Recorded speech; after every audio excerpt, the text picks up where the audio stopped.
श्री शिवाय नमस्तुभ्यं भक्तों। जय श्री कृष्णा। स्वागत है आप सबका हमारे YouTube चैनल प्रियंका शास्त्र ज्ञान में। भगवान भोलेनाथ की कृपा हम सब पर सदैव बनी रहे। भक्तों, आज के वीडियो में आप सुनेंगे सभी कष्टों को दूर करने वाले 16 सोमवार के व्रत की कथा।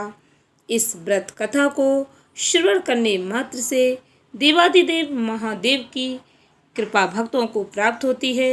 प्रेम से बोले भगवान भोलेनाथ की जय। वीडियो में आगे बढ़ने से पहले कमेंट बॉक्स में पूर्ण श्रद्धा भक्ति के साथ हर हर महादेव जय श्री कृष्णा अवश्य लिखें। चैनल पर पहली बार विजिट हुए, पहली बार मेरी आवाज़ सुन रहे तो चैनल को सब्सक्राइब करके बेल आइकन अवश्य दबाएं। इससे हमारे वीडियो के नोटिफिकेशन आप तक पहुंचते रहें, क्योंकि इस तरह के वीडियो हम आपके लिए बनाते रहते हैं। पूर्ण श्रद्धा भक्ति के साथ श्रवण करें 16 सोमवार की व्रत कथा। एक समय श्री महादेव जी पार्वती जी के साथ भ्रमण करते हुए मृत्यु लोक में अमरावती नगरी में आए।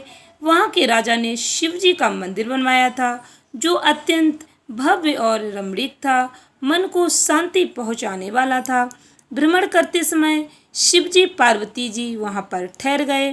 पार्वती जी ने कहा, हे नाथ, आओ आज इसी स्थान पर चौसर पासे खेलें। खेल प्रारंभ हुआ। शिव जी कहने लगे, मैं जीतूंगा। इस प्रकार उनकी आपस में वार्तालाप होने लगी। उस समय पुजारी जी पूजा करने आए। पार्वती जी ने पूछा, पुजारी जी बताइए जीत किसकी होगी? पुजारी जी बोले, इस खेल में महादेव जी के समान कोई दूसरा पारंगत नहीं हो सकता, इसलिए महादेव जी ही बाजी जीतेंगे। परंतु उल्टा हुआ, जीत पार्वती जी की हुई। पार्वती जी ने पुजारी जी को कोढ़ी होने का श्राप दे दिया। तूने मिथ्या भाषण किया है, इसलिए तू कोढ़ी हो जा। अब तो पुजारी जी कोढ़ी हो गए। शिव जी पार्वती जी दोनों वापस चले गए। कुछ समय पश्चात अप्सराएं पूजा करने आईं। अप्सराओं ने पुजारी के उसके कोढ़ी होने का कारण पूछा। पुजारी जी ने सब बातें बता दी। अप्सराएं कहने लगीं, पुजारी जी आप 16 सोमवार का व्रत करें तो शिव जी प्रसन्न होकर आपका संकट दूर करेंगे। पुजारी जी ने अप्सराओं से व्रत की विधि पूछी। अप्सराओं ने व्रत करने और व्रत के उद्यापन करने की संपूर्ण विधि बता दी। पुजारी जी ने विधि पूर्वक श्रद्धा भाव से व्रत प्रारंभ किया और अंत में व्रत का उद्यापन भी किया। व्रत के प्रभाव से पुजारी जी रोग मुक्त हो गए। कुछ दिनों बाद शंकर जी पार्वती जी पुनः उस मंदिर में आए तो पुजारी जी को रोग मुक्त देखकर पार्वती जी ने पूछा, मेरे दिए हुए श्राप से मुक्ति पाने का तुमने कौन सा उपाय किया? पुजारी जी ने कहा, हे माता जी, अप्सराओं द्वारा बताए गए 16 सोमवार के व्रत करने से मेरा यह कष्ट दूर हुआ है। पार्वती जी ने भी 16 सोमवार का व्रत किया, जिससे उनसे रूठे हुए कार्तिकेय जी भी अपनी माता से प्रसन्न होकर आज्ञाकारी हुए। कार्तिकेय जी ने पूछा, हे माता, क्या कारण है कि मेरा मन सदा आपके चरणों में लगा रहता है? पार्वती जी ने कार्तिकेय जी को 16 सोमवार के व्रत का महात्म तथा विधि बताई। तब कार्तिकेय जी ने भी इस व्रत को किया तो उनका बिछड़ा हुआ मित्र मिल गया। अब मित्र ने भी इस व्रत को अपने विवाह होने की इच्छा से किया। फलतः वह विदेश गया। वहाँ के राजा की कन्या का स्वयंवर था। राजा ने प्रण किया था कि हथिनी जिस व्यक्ति के गले में वरमाला डाल देगी, उसी के साथ राजकुमारी का विवाह करूंगा। यह ब्राह्मण मित्र भी स्वयंवर देखने की इच्छा से वहां एक ओर जाकर बैठ गया। हथिनी ने इसी ब्राह्मण मित्र को माला पहनाई तो राजा ने बड़ी धूमधाम से अपनी राजकुमारी का विवाह इसके साथ कर दिया। इसके पश्चात दोनों सुखपूर्वक रहने लगे। एक दिन राजकन्या ने पूछा, हे नाथ, आपने कौन सा पुण्य किया जिससे हथिनी ने आपके गले में वरमाला पहनाई?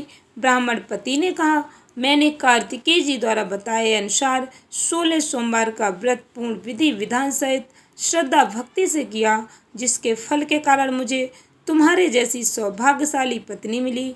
अब तो राजकन्या ने भी सत्य पुत्र प्राप्ति के लिए व्रत किया और सर्वगुण संपन्न पुत्र प्राप्त किया। बड़े होकर पुत्र ने भी राज्य प्राप्ति की कामना से 16 सोमवार का व्रत किया।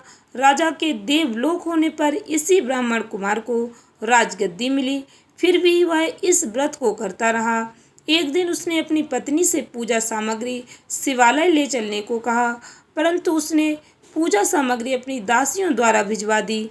जब राजा ने पूजन समाप्त किया तो आकाशवाणी हुई कि हे राजा, तुम इस पत्नी को त्याग दो, नहीं तो राजपाट से हाथ धोना पड़ेगा। प्रभु की आज्ञा मानकर उसने अपनी पत्नी को महल से निकाल दिया।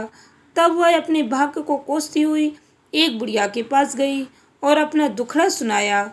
बुढ़िया को बताया, मैं पूजन सामग्री राजा के कहे अनुसार शिवालय में नहीं ले गई और राजा ने मुझे निकाल दिया। बुढ़िया ने कहा, तुझे मेरा काम करना पड़ेगा। उसने स्वीकार कर लिया। तब बुढ़िया ने सूत की गठरी उसके सिर पर रखी और बाजार भेज दिया। रास्ते में आंधी आई तो सिर पर रखी गठरी उड़ गई। बुढ़िया ने डांटकर उसे भगा दिया। अब रानी बुढ़िया के यहाँ से चलते चलते एक आश्रम में पहुंची। गुसाई जी उसे देखते ही समझ गए कि यह उच्च घराने की अबला विपत्ति की मारी है। वे उसे धैर्य बंधाते हुए बोले, बेटी तू मेरे आश्रम में रह, किसी प्रकार की चिंता मत कर। रानी आश्रम में रहने लगी, परंतु जिस वस्तु को वह हाथ लगाती वह वस्तु खराब हो जाती। यह देखकर गुसाई जी ने पूछा, बेटी किस देव के अपराध से ऐसा होता है? रानी ने बताया कि मैंने अपने पति की आज्ञा का उल्लंघन किया और शिवालय में पूजन के लिए नहीं गई। इससे मुझे घोर कष्ट उठाने पड़ रहे हैं। गुसाई जी ने शिव जी से उसके कुशल क्षेम के लिए प्रार्थना की और कहा, बेटी तुम 16 सोमवार का व्रत विधि विधान के अनुसार करो। तब रानी ने विधि पूर्वक व्रत पूर्ण किया। व्रत के प्रभाव से राजा को रानी की याद आई और दूतों को उसकी खोज में भेजा। आश्रम में रानी को देख दूतों ने राजा को बताया। तब राजा ने वहां जाकर गुसाई जी से कहा, महाराज यह मेरी पत्नी है, मैंने इसका परित्याग कर दिया था, कृपया इसे मेरे साथ जाने की आज्ञा दें। शिवजी की कृपा से प्रतिवर्ष 16 सोमवार का व्रत करते हुए वे आनंद से रहने लगे और अंत में शिवलोक को प्राप्त हुए। कथा सुनने के पश्चात देवादिदेव महादेव की आरती ओम जय शिव ओमकारा अवश्य श्रवण करनी चाहिए, अवश्य इसका पठन करना चाहिए। आशा करती हूँ वीडियो अच्छी लगी होगी। इस ज्ञानवर्धक वीडियो को अधिक से अधिक भक्तों को शेयर करके देवादिदेव महादेव का आशीर्वाद अवश्य प्राप्त करें। चैनल को सब्सक्राइब करें। धन्यवाद भक्तों। श्री शिवाय नमस्तुभ्यम।